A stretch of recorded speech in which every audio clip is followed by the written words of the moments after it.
Deus. Queridos irmãos e irmãs, que a graça e a paz do nosso Senhor Jesus seja com cada um de vocês nessa noite, queridos. A gente, irmãos, está há uma semana de começar o Natal. Claro, né? A nossa preparação.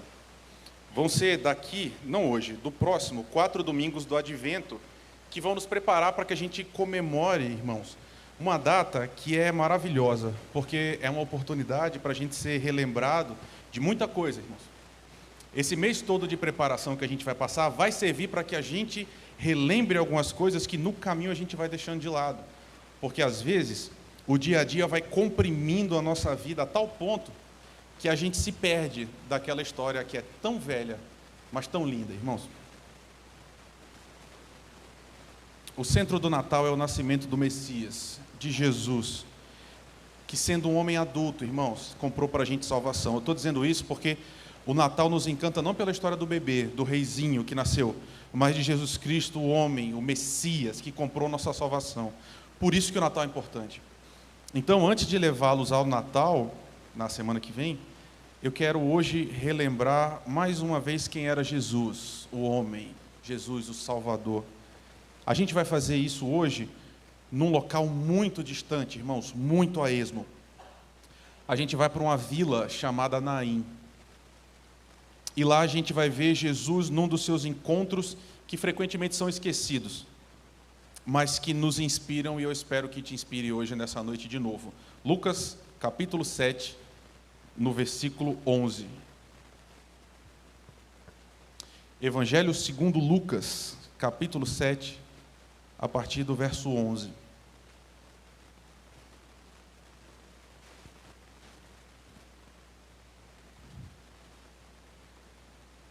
Antes da gente ler, eu vou te posicionar rapidamente no que está acontecendo. Jesus, nesse momento que a gente está lendo, irmãos, ele está no seu ministério público. Aqui a gente já passou do batismo, já passou da tentação, então Jesus está no auge da proclamação. A ideia é, onde Jesus vai, ele prega e realiza sinais. Ambas as atitudes contraem fama, irmãos. Jesus é famoso, muito famoso. Por onde Jesus vai, ele arrasta atrás de si multidões, porque ele fala como ninguém fala, e ele faz o que ninguém faz. Agora, Jesus está longe de Jerusalém, Jesus está numa região circunvizinha, e novamente, nesse texto que a gente vai ler agora, o que acontece é que uma multidão está seguindo Jesus. Porém, nessa andança, um novo encontro vai se dar no meio da multidão, é isso que a gente vai ler agora, pela última vez, Lucas 7, versículo 11. Pouco depois, Jesus foi para uma cidade chamada Naim, e os seus discípulos e numerosa multidão iam com ele. Ao aproximar-se do portão da cidade, eis que saía o enterro do filho único de uma viúva, e grande multidão da cidade ia com ela. Ao vê-la, o Senhor se compadeceu dela e lhe disse: não chore. Chegando-se, tocou no caixão, e os que estavam carregando pararam. Então Jesus disse: jovem, eu ordeno a você, levante-se. O que estava morto sentou-se e passou a falar, e Jesus o restituiu à sua mãe. Todos ficaram possuídos de temor e glorificavam a Deus, dizendo: grande profeta se levantou entre nós. Deus visitou o seu povo. Essa notícia a respeito de Jesus se espalhou por toda a Judéia, por toda aquela região. Mais uma vez, Senhor, nós precisamos ouvir Tua voz, Senhor. A gente está aqui nessa noite hoje, única e exclusivamente por causa do nosso Senhor Jesus Cristo. E o nosso coração não encontra descanso se não for no Senhor, Pai. A gente vem para cá porque a gente está sedento do Senhor, a gente precisa do Senhor. Esses encontros renovados contigo vão mudando o nosso coração. E eu estou implorando ao Senhor que o Senhor nos dê mais uma vez nessa noite da Tua palavra, da Tua voz. Fala com os meus irmãos, Senhor. Fala comigo também, nos permite te enxergar. E que o nosso coração seja preenchido pela esperança da ressurreição que há em Ti, Senhor. Sê conosco nessa noite, sê com cada um que entrou aqui. Especialmente para os que estão aqui, Senhor, que ainda não Te conhecem. Abre corações nessa noite, para que gente reconheça o Senhor como seu Salvador e comece a caminhar contigo, Pai. É o que a gente te pede no Teu nome. Amém. Irmãos, o ministério de Jesus é itinerante, o que significa simplesmente que o Senhor ia andando de cidade em cidade. Desde muito cedo, e, de novo, eu faço referência a isso porque é um marco no ministério. Desde o batismo e da tentação, Jesus tem uma noção muito clara, irmãos, que é: eu estou em missão. Jesus é um missionário no sentido técnico da palavra. A vida de Jesus tem a ver com sua missão. Ele nasce com um propósito muito específico: eu vim para redimir a humanidade. Então, boa parte do ministério de Jesus é proclamação. Existe esse binômio, que eu sempre faço referência a ele porque é importante. Onde quer que o Senhor vá, acontecem sempre duas coisas: pregação e sinais. Jesus sempre faz a mesma coisa. Ele diz: arrependam-se porque o reino dos céus chegou. E aí ele faz sinais que comprovam essa vinda do reino. E aí, irmãos, o mundo antigo, em algum nível, não é muito diferente do nosso, irmãos. Eu acho que a gente perde um pouco essa noção. Se você quer fazer missão, para onde é que você vai, meu irmão? E perceba, às vezes é contraintuitivo, tá? Mas se o objetivo da sua vida é proclamar a chegada do reino e demonstrar que esse reino chegou a partir de sinais, onde é que você se concentra? Para onde você vai? Tal qual na nossa época, a época de Jesus também tinha os seus polos, irmãos. E quando eu falo polo, eu estou falando ajuntamento, lugares onde as pessoas estavam. O Senhor viveu numa época de grandes metrópoles. O que eu quero dizer? Irmãos, se o nosso plano é conquistar o Brasil para Jesus, por onde é que a gente começa? Em algum nível a gente tem a resposta. E aqui, para quem é presbiteriano há mais tempo e conhece a nossa história, irmãos, quando o Simonton chega no Brasil trazendo a igreja presbiteriana, onde é que ele vai? Qual é o primeiro local onde ele começa atuando? É no Rio de Janeiro. E óbvio, irmãos, por que ele vai para o Rio? Porque era a capital do império. O trabalho começa na capital do império. Por quê? É lá onde estão os jornais. É lá onde estão as grandes escolas, os grandes pensadores. Tudo acontecia no Rio de Janeiro. Tudo acontece nas grandes cidades. Então, o presbiterianismo, ele se espalha inicialmente em Rio e São Paulo. Que coisa, né, irmãos? As cidades mais importantes, os polos mais importantes do Brasil. E aqui, sem juízo de valor, eu acho que tem muita inteligência nisso, é estratégico. Então, Jesus também andou por grandes cidades, e ele fazia o seu ministério se concentrar ali. Não. Era isso que Jesus fazia? O ministério de Jesus estava focado em grandes cidades? O que eu quero dizer? Da nossa perspectiva, irmãos, Jesus devia ficar em Jerusalém. Jesus devia ficar em Cafarnaum, em Samaria. Cidades grandes, polos, cheia de gente, irmãos. Jesus devia ir aonde? Onde as cidades em que as grandes coisas acontecem. Qualquer desvio nesse sentido, irmãos, é perda de tempo, porque as cidades menores, elas atrapalham. Ninguém que tem uma missão importante gasta muito tempo numa aldeia, num lugar onde nada acontece, onde ninguém está. Por quê? E aqui, eu espero que você esteja me acompanhando, eu estou falando da nossa perspectiva humana. O interior não é tão importante assim, irmãos. Aqueles lugares que no mapa a gente tem que gastar muito tempo para achar, é um desperdício de recurso e de energia. Pelo menos sob o nosso olhar. Jesus acabou de sair de Cafarnaum, uma cidade enorme, irmãos. Ele está indo para Genezaré, outra cidade importante também.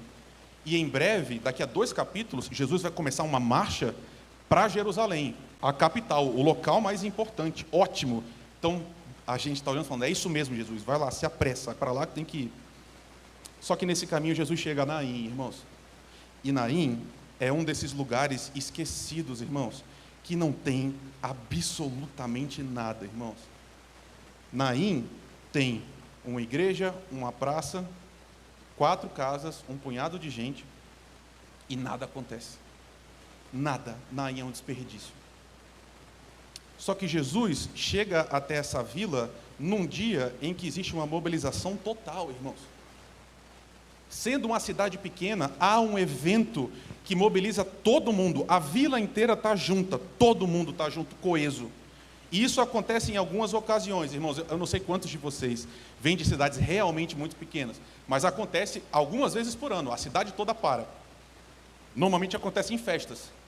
Grandes celebrações movimentam todo mundo.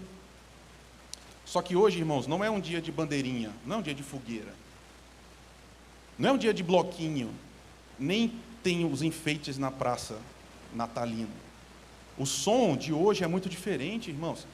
Em Naim hoje a música não é rápida, não é cheia de energia, essa música alegre que vai contagiando. Irmãos, o som em Naim hoje é um som horroroso. E meu irmão, minha irmã, só quem já ouviu sabe como é que é. O som de Naim hoje é um som que faz a espinha da gente gelar, é um som que sobressalta, porque o dia vai seguindo bem, está tudo certo. E de repente a gente ouve uma sinfonia de lamentos que fazem com que as conversas parem, porque hoje é um dia de enterro, irmãos. O enterro que mobilizou todo mundo. Jesus chega na cidade e encontra um velório. E você já esteve lá antes, não? Você já ouviu o som dos choros somados? Você sabe como é a sensação. Só que tem um detalhe a mais. Nem todos os enterros, irmãos, são iguais. A maioria já é muito ruim. A grande maioria já é cheia de muita dor. Mas tem alguns enterros que são piores do que outros, definitivamente. Algumas perdas são maiores do que outras. E nesse sentido o som acompanha também. O choro que a gente ouve aqui vem da alma. É um tipo de choro, de um desalento que rouba a vida de quem ficou. Porque hoje morreu,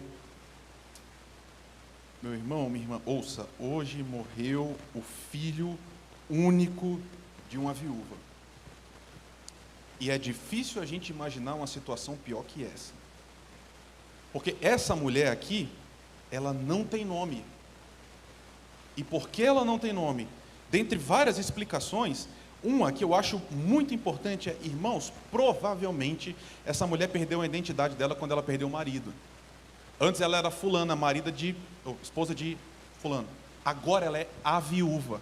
Entende? A peste a cola. Ela perdeu seu nome, agora, a partir de agora, ela é a viúva. É isso que condiciona a sua existência. A sua vida está marcada por esse fato. O marido dela se foi. E, irmãos, hoje eu sei que você sabe disso. A maior parte hoje sabe disso. Hoje, maridos são arrimo. O que isso significa? Um marido, quando ele é um bom marido, ele é um ponto de apoio, de sustento. Antes era ainda mais. Perder um marido nessa condição, perder um marido, um bom marido, um companheiro, um provedor, um protetor, já é perder uma parte enorme da nossa vida. E você e eu, a gente conhece irmãs assim, você não conhece? Irmãs que tiveram um ótimo marido e que ele se foi. E a gente olha como a vida hoje é diferente. Pela graça de Deus, essas irmãs estão em pé, elas seguem em frente. Mas, irmãos, a questão é, nunca mais a vida é do mesmo jeito. E não só o dia a dia, a pessoa muda. Nunca mais essas pessoas que perdem o seu marido, elas continuam do mesmo jeito. Assistir o sepultamento daquele que construiu uma vida inteira consigo é devastador demais, é doloroso demais. A gente tem aqui uma viúva. Mas hoje a viúva perdeu outra pessoa, irmãos. E note, talvez lhe falte a experiência nesse sentido. Mas deixa eu te falar uma coisa, luto não é aritmética, o luto não cabe na matemática. Perder duas pessoas não é igual a perder um mais um, você entende o que eu estou querendo dizer? Não dá para somar, o que ela está passando não é o dobro da dor. Perder o filho único, depois de ter perdido o marido, explode a dor num nível muito diferente do primeiro, irmãos. Nenhum pai foi criado para enterrar o seu filho. E essa é uma dor que eu não consigo imaginar. Eu honestamente tenho medo disso, irmãos. Enterrar um filho já é terrível, mas essa mulher enterra o seu único filho depois de já ter enterrado o seu marido. Então, o nível de desalento aqui é gigantesco. Porque agora essa mulher está sozinha. Sozinha. E eu vou repetir. Nem eu, nem você, a não ser que você tenha passado por isso, sabemos o que significa essa palavra nesse contexto. Porque sozinho não significa a mesma coisa sempre. Você pode estar sozinho porque a sua família saiu de casa para almoçar e vai voltar. E você está sozinho. Ela está sozinha de um jeito diferente, que poucas pessoas realmente entendem. Essa mulher perdeu tudo, irmãos. Ela perdeu o futuro dela. Porque como é que ela vai se manter? Meu irmão, minha irmã, o INSS é ruim, talvez, mas é muito pior não ter nenhum tipo de seguridade social, e no mundo antigo não tem. Você perdeu o marido, você perdeu o seu filho, o que é que você vai fazer? Como você vai se manter?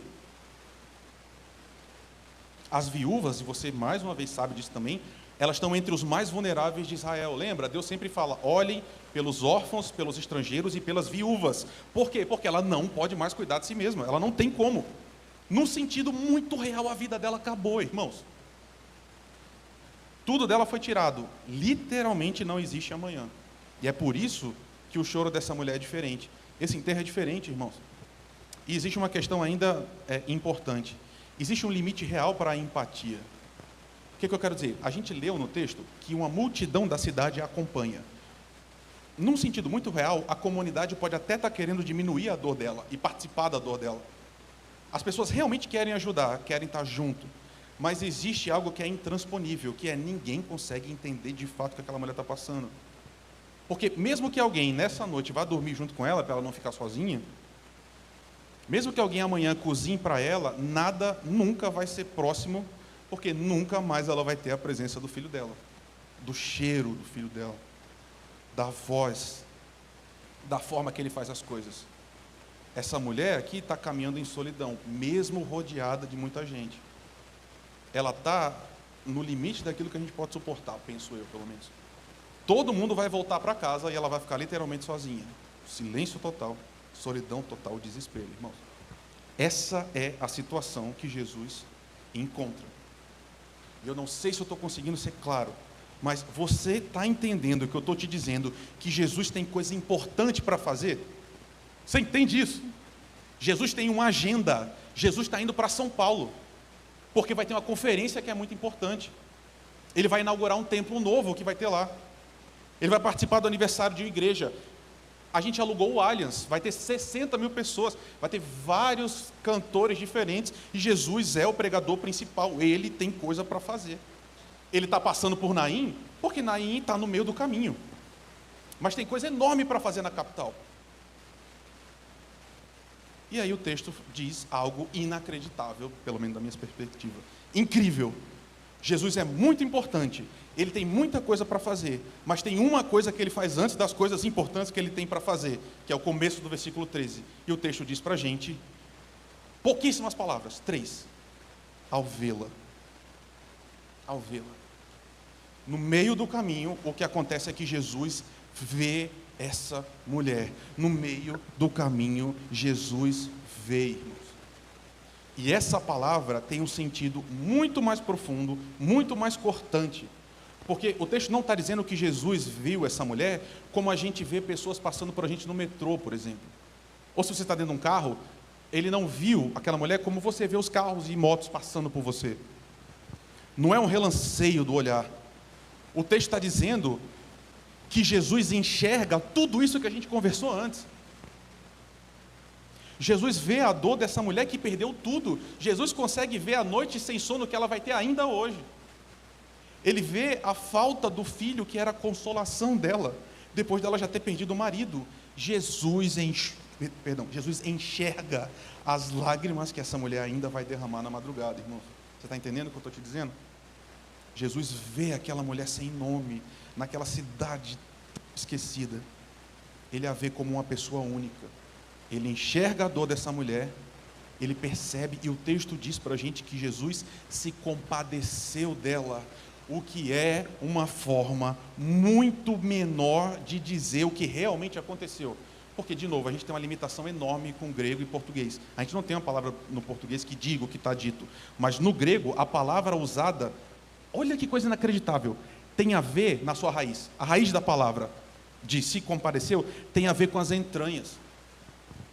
Tem a ver com vísceras, que para uma mentalidade antiga hebraica quer dizer o mais íntimo do que a gente é. Você está entendendo o que eu estou te dizendo?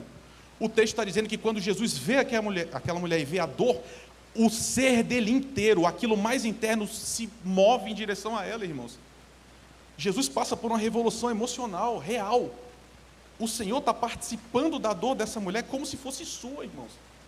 Porque é muito mais do que um choro condescendente, de cima para baixo, que olhar e falar, meu Deus, coitada. Não, Jesus está olhando e aquilo que ela sente, ele sente também. A dor da mulher invade Jesus, que sofre junto com ela. É isso que a palavra significa, compaixão. Compaixão, paixão de sofrimento conjunto. Jesus está sofrendo junto com ela. Porque, meus irmãos, Deus não criou a gente para morrer. Você lembra disso? Não está no projeto a gente morrer. Deus não criou mulheres para perderem seus maridos. E Deus não criou pais para enterrarem seus filhos, nem mães para enterrarem seus filhos. O que a gente está vendo aqui é fruto do pecado. E Jesus, que é Deus, vendo uma mulher sofrer, sofre junto com ela. Isso lhe toca a alma, irmãos. Mais do que qualquer outra pessoa ali. Eu acho isso incrível. Jesus, mais do que todos os outros que estavam ali, consegue participar da dor dela. Porque Jesus vê o que ninguém consegue ver. E aí a ação do Senhor, a partir dessa perturbação, é sintomática, irmãos. É estranha. Eu vivo te dizendo isso. A Bíblia é estranha. Jesus age de uma forma estranha. Porque num primeiro olhar, o que Jesus faz é vil. Num primeiro momento, a ação de Jesus, ela é horrível, irmãos, porque ele olha para ela e diz o quê? Não chore, não chore. E por quê, irmãos? Você já me ouviu outras vezes aqui antes. A gente lida mal com a morte, irmãos. Nós agora, estou falando da gente, tá? A igreja, o povo de Deus. Infelizmente, às vezes a gente se comporta muito mal diante do sofrimento real de alguém. A nossa lógica é muito simples. Essa pessoa está sofrendo muito. Eu quero que ela não sofra mais. O que eu faço? A partir daí, muitas ideias surgem, e às vezes são ideias horrorosas. Às vezes são muito bem intencionadas. Mas essa aqui é uma das mais clássicas. É chegar para a pessoa que está no velório, enterrando alguém, e dizer, não chore, pare de chorar. Você vai reencontrar em breve. A gente vai estar junto no céu. Ah, pelo menos você viveu muito tempo com ele. Nossa, irmãos. É de chegar para alguém e falar, não fique chorando, porque foi muito bom o tempo que vocês passaram juntos. Ou então, existe um plano maior, e um dia isso vai se revelar uma bênção enorme para você, então pare de chorar. Tudo isso é vil, irmãos. Isso é uma crueldade. Porque quem criou você foi Deus. Já parou para pensar nisso? Você foi criado por Deus.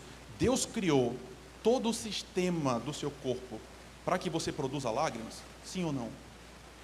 Deus criou você para chorar. Já pensou nisso? Chorar é uma reação natural, irmãos, saudável, inclusive, a uma dor. Chorar não significa falta de fé.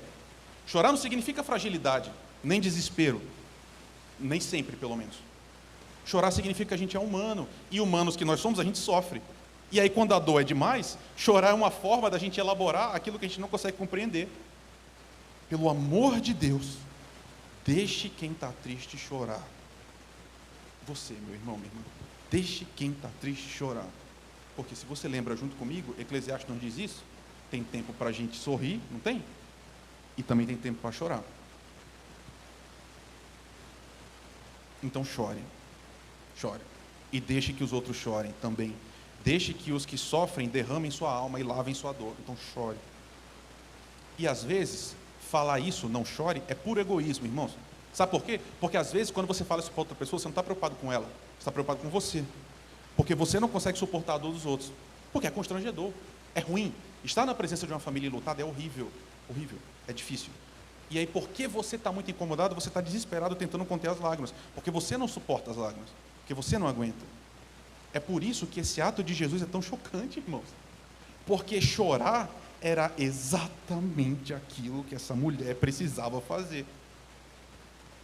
Uma religião que interdita o choro é contrária ao Deus que, pasme, também chora. O seu Deus chora. Meu Deus chora. Se Deus chora, a gente chora também. Contudo, irmãos, a ação de Jesus, ela pode ser qualquer coisa, menos vil. Se Jesus ordenasse esse não choro como a gente faz, seria vil. Mas as palavras de Jesus têm outra intenção, irmãos. Aqui as coisas ficam diferentes. Porque o objetivo de Jesus é completamente outro, irmãos. Jesus não está constrangido porque aquela mulher está sofrendo. Jesus não está repreendendo a mulher. Ele não está irritado com ela. Ele não está reprovando, irmãos. Pelo contrário, a gente já viu, ele participa com ela. A frase de Jesus tem outro objetivo. O Senhor disse: você pode parar de chorar, porque o motivo do seu choro acabou agora. Isso é outra coisa, irmãos. E só Jesus pode fazer. Isso só Jesus pode dizer. Ele pode dizer: não chore, porque ele tem o poder de interromper imediatamente a dor. E é exatamente isso que ele faz agora. De uma forma que, mais uma vez, é muito chocante. Não dá tempo da gente conversar agora, mas eu estou lhe garantindo, se Jesus estivesse vivo hoje na terra, ele ia te ofender. Como ele ofendeu os fariseus e os publicanos no passado. Você ia ficar chocado com Jesus. Porque o que Jesus faz agora é quebrar um protocolo de várias formas. Porque ele interrompe o velório. Irmãos, quem faz isso? O velório está andando, ele interrompe. O que ele faz? Ele toca no caixão. E tocando, vem o último imperativo de Jesus, que é: jovem, eu ordeno, levante-se. E qualquer outra pessoa, novamente, irmãos, a época e hoje entende que só uma pessoa pode fazer isso. Só uma pessoa pode dizer: levante-se, para alguém que morreu, que é Deus. Não existe um só ser humano que tenha o poder de ordenar a morte de qualquer coisa e ser obedecido. Pelo contrário, a morte sempre vence a gente, irmãos. Nós sempre somos vencidos pela morte. Ela sempre tem a palavra final. Ela encerra tudo, ela é o último inimigo. Mas Jesus aparece para mostrar que existe uma palavra finalíssima. Se a morte tem uma palavra final, Jesus tem a palavra final, que está acima da palavra da morte. A voz realmente final é a do Senhor. Deus, meu irmão, minha irmã, Deus, Yahvé, que fala e tudo acontece. Um Deus que diz: haja luz e há luz. Esse Deus estava caminhando em Naim. Deus estava no interior, irmãos, dando atenção a uma viúva anônima. E ele ordena: levante-se. E quando Jesus ordena, não há possibilidade que a sua ordem não seja obedecida. Quando Jesus diz algo, sempre acontece. Ele é o Senhor Supremo. Jesus é a brilhante estrela da manhã, o alfa, o ômega, o que era, o que é e o que há de vir. Quando ele diz uma coisa, essa coisa acontece. E ele disse: levante-se. O que foi que aconteceu? O jovem levantou e passou a falar. E o texto diz que ele o restituiu à sua mãe. E sabe, irmãos, eu imagino que foi algo absolutamente incompreensível. Ninguém deve ter entendido nada, porque eu penso que a gente normalmente imagina que é imediatamente uma explosão de alegria. Irmãos, eu acho que provavelmente passaram-se dias até que essa realidade concreta, material da vida se fizesse plenamente para ela e para os outros. É tão inacreditável, é bom demais para ser verdade, irmãos. Jesus literalmente restituiu o bem mais precioso àquela viúva. E é por isso que Jesus pode dizer: não chore. Porque só Jesus pode trazer mortos à vida. E nesse caso, a vida renasceu. O futuro renasceu. A esperança renasceu, a alegria renasceu também, irmãos. Naquela casa, novamente, existe vida. E agora, o que eu acho incrível no plano narrativo, esse texto é maravilhoso, irmãos. Porque eram duas multidões. A que vem com Jesus e a que está saindo da cidade. As duas multidões se fundem numa só agora. Porque Jesus é o capitão dessa comitiva da alegria, irmãos. Porque agora a cidade inteira está em festa. Porque onde Jesus está, há vida. Jesus é aquele que faz novas todas as coisas, que vence a morte e enxuga as lágrimas, irmãos. Só que tem um último detalhe que eu não te mostrei, que foi chocante. Não só pela ocorrência do milagre, que é chocante em si mesmo. A ressurreição daquele menino já é chocante. Mas tem outra coisa chocante. Porque Jesus, ouça isso, meu irmão, Jesus, ele muda a sua condição legal quando ele age em salvação. Você percebeu isso? O que Jesus fez não se faz. Todo judeu sabe disso. Todo mundo que está ali cresceu ouvindo a lei de Moisés, que diz o quê? Se você tocar num morto, você vai ficar impuro. E mais, eu estou lendo para você a lei. Todo aquele que tocar num sepulcro será imundo por 7 dias. Isso é o que está dito expressamente em Números. O que a gente acabou de ler é Jesus optando por se tornar impuro, irmãos, pela lei. Cerimonialmente, Jesus está impuro. Jesus perde a sua pureza cerimonial da lei judaica quando ele toca no caixão. O que eu estou querendo dizer para você é: literalmente custou Jesus fazer isso, irmãos. Perceba. Eu não sei se você está me entendendo. Se a missão de Jesus é ir para Jerusalém, essa missão está temporariamente suspensa. Porque ele se envolveu.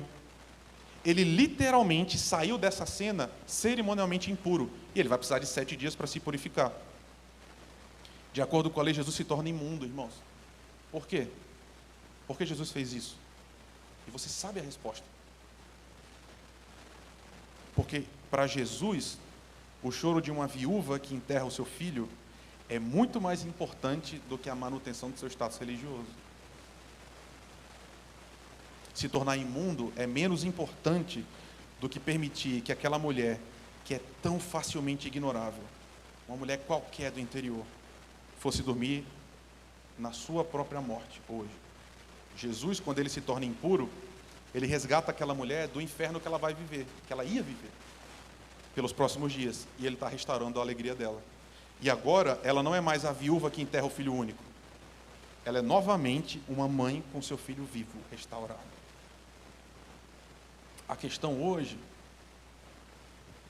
e sabe, irmãos, às vezes isso parece um papo tão brega, mas eu acredito em todo o meu coração nisso hoje.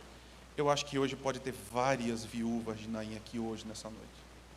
E eu falo sério, irmãos. Talvez você seja uma delas.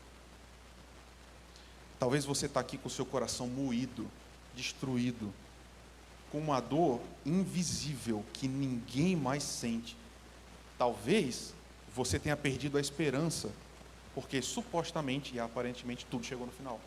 Essa mulher nesse dia tinha chegado no fim da vida dela, não tinha mais o que fazer, acabou, só resta chorar. E talvez você esteja assim agora, independente de qual seja a situação. Talvez na sua cabeça acabou, não tem mais o que fazer, só resta chorar daqui para frente. Deixa eu te falar uma coisa nessa noite. Jesus está vendo você. Jesus vê você hoje e Ele vê você integralmente. Deixa eu te falar uma coisa. Para você, para Jesus, você não é só mais um na multidão. Para Jesus, você não é um número. Jesus está te vendo hoje, do jeito que você está, aqui. E eu estou falando agora, talvez, para você que não é crente, que nem queria estar aqui, que está aqui, sabe Deus, por qualquer motivo. Jesus está vendo você hoje, mesmo você que não caminha com Ele ainda. Ele vê você do jeito que você é. E deixa eu te falar uma coisa, você pode ser anônimo para o mundo inteiro. Jesus conhece seu nome. Jesus sabe quem você é. E Jesus conhece sua dor e Ele está aqui. Porque talvez você se ache inútil. Talvez você se ache pequeno, desprezível. Talvez você se ache desimportante, porque o mundo inteiro diz isso para a gente o tempo todo. Quais são as pessoas importantes no mundo, irmãos? Não somos nós. Não somos. Não existe qualquer motivo lógico humano para que uma autoridade pare para dar atenção a você. Entende o que eu estou dizendo? Nenhuma autoridade no mundo, seja prefeito, governador, presidente, chefe de repartição, nada, ninguém ia parar porque você está sofrendo. Ninguém. Afinal, tem gente demais no mundo. Tem muita gente sofrendo. Tem coisas importantes para fazer. Tem coisas que são mais grandiosas, muito mais urgentes, e que a gente não pode adiar. Nessas coisas, os grandes se preocupam, os importantes. E aí, o reino que você serve, o reino ao qual você habita, o rei para por você. O rei do reino para o que ele está fazendo por causa da sua dor. Jesus para por você, por um motivo só. Qual? Jesus está te vendo. Jesus te vê. Ele enxerga. Eu não consigo participar da sua dor, meu irmão. Não consigo. Eu posso querer com todo o meu coração participar. Eu não consigo entender. O pastor Alfredo não consegue entender. O conselho também não.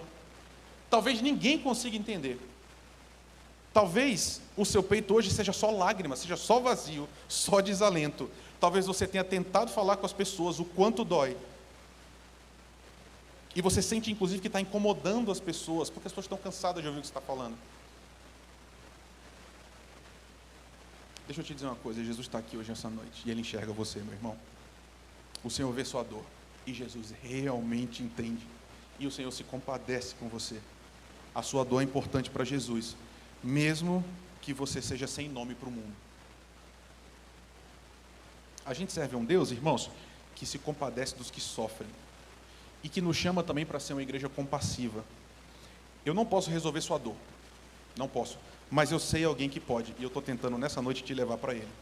Meu irmão, minha irmã, confie em Jesus Cristo. Coloque a sua vida nas mãos do Senhor, entregue a Ele as suas ansiedades, e Ele vai cuidar de você, meu irmão. Não desista, não tenha medo. A gente não chegou no final da história ainda. Deus tem muita coisa para escrever na sua vida, meu irmão, minha irmã. Independente do que esteja acontecendo. Não importa o tamanho do problema, Jesus Cristo é maior do que literalmente qualquer coisa. E Ele está aqui. Eu amo a imagem que Lutero traz. No final das contas, todos nós somos só mendigos. Estou falando isso por quê? Porque eu não tenho poder em mim mesmo. Eu sou um mendigo, igual você. Mas eu posso ser um mendigo que diz para você onde é que eu achei pão. E levo você para a casa do pão. Eu já encontrei pão, irmãos. Vocês sabem, muitos sabem mais. Jesus me salvou de um abismo como esse aqui, irmãos. Eu conheci a morte de frente, irmãos. Eu olhei a morte nos olhos mesmo. Eu tive a certeza que tudo chegou no fim, que não tinha mais esperança, que ninguém entendia, que ninguém via. Mas deixa eu te dizer uma coisa hoje, pecador. Jesus está aqui. Ele me conhecia e Ele via. Ele te conhece, Ele te vê hoje aqui também. Minha vida não acabou lá. Graças a Ele por isso. Eu não entendo. Ele teve misericórdia, eu estou aqui. Jesus está aqui por você hoje também. Hoje a gente tem alguns públicos hoje aqui. Eu já falei com o primeiro deles extensamente. Talvez você seja viúva hoje. Eu já te falei, Jesus está aqui, Ele te vê. Talvez você seja alguém que seja parte da multidão. No sentido de, você está assistindo tudo, mas nada te toca. Talvez você esteja cansado, querendo que acabe logo para você poder ir para casa. Deixa eu te dizer uma coisa. Hoje é uma noite que Jesus está convidando você de novo para caminhar com Ele. Você que não conhece Jesus, eu gostaria muito que não fosse verdade, porque talvez hoje você não esteja sofrendo. Mas deixa eu lhe dizer uma coisa, viver sem Jesus é viver sem esperança. Porque é possível que a morte que hoje está na casa do outro, bata na sua amanhã, e talvez o desespero te encontre. Eu quero dizer para você, Jesus vai estar lá também, esperando por você. Jesus está te chamando para andar com Ele. E tem um último público, você não é a viúva, mas você está do lado de quem sofre. Você faz parte da multidão empática. Ou seja, talvez hoje você esteja aqui, está tudo bem na sua vida, mas você está vendo gente do seu lado sofrendo. Todos nós estamos. Se você faz parte da igreja, você sabe a dor que muitas pessoas aqui estão vivendo. Talvez hoje você esteja sofrendo com a dor dos seus irmãos, mas o meu convite é que a gente termine como o texto terminou, irmãos. Porque no final das contas, e a Bíblia inteira é assim, irmãos, eu não entendo, mas é assim. Tudo no final termina com louvor. Louvor. Porque a igreja abre a sua boca, levanta a sua mão e louva ao Deus que ressuscita os filhos das viúvas, irmãos. E a igreja, todo mundo no final terminou em louvor. Porque no fim, todo mundo foi consumido por esse louvor, que não termina, porque eles disseram, louvado seja o nome do Senhor. Hoje a gente viu grandes coisas do nosso meio. Irmãos, a gente ainda não está vendo na plenitude, mas a gente está vendo Deus fazer muita coisa no nosso meio. Então, abra a sua boca e louve ao Senhor, que está agindo em você, agindo nos seus irmãos também. O texto termina assim. Isso nos enche um coração. Lembre, Jesus nos encontra. Hoje é uma noite de celebrar esse Jesus, irmãos. A partir da semana que vem a gente vai falar de Natal. Hoje a gente foi relembrado de quem Jesus é. E eu espero que você lembre que hoje a gente está aqui cantando, e a gente vai cantar uma última vez hoje, que Ele é a raiz de Davi, a estrela da manhã, o Deus forte, o maravilhoso conselheiro, Pai da eternidade, o príncipe da paz, o Rei dos reis, o Senhor dos senhores. A Jesus Cristo seja a glória, a honra, o louvor, o domínio e a majestade pelos séculos dos séculos, irmãos. Amém. Eu quero te dar um tempo para você orar. De novo, eu não vou te chamar para vir aqui na frente. Jesus está te chamando para andar com Ele hoje. Se você não ainda caminha com Jesus, entregue sua vida ao Senhor. Venha, faça parte da família, Ele tem um futuro para você. Você que está sofrendo, você que ainda conhece que está sofrendo. Abaixe também sua cabeça, feche seus olhos, fale com o Senhor. Responda a Ele em oração, porque Ele está falando contigo nessa noite.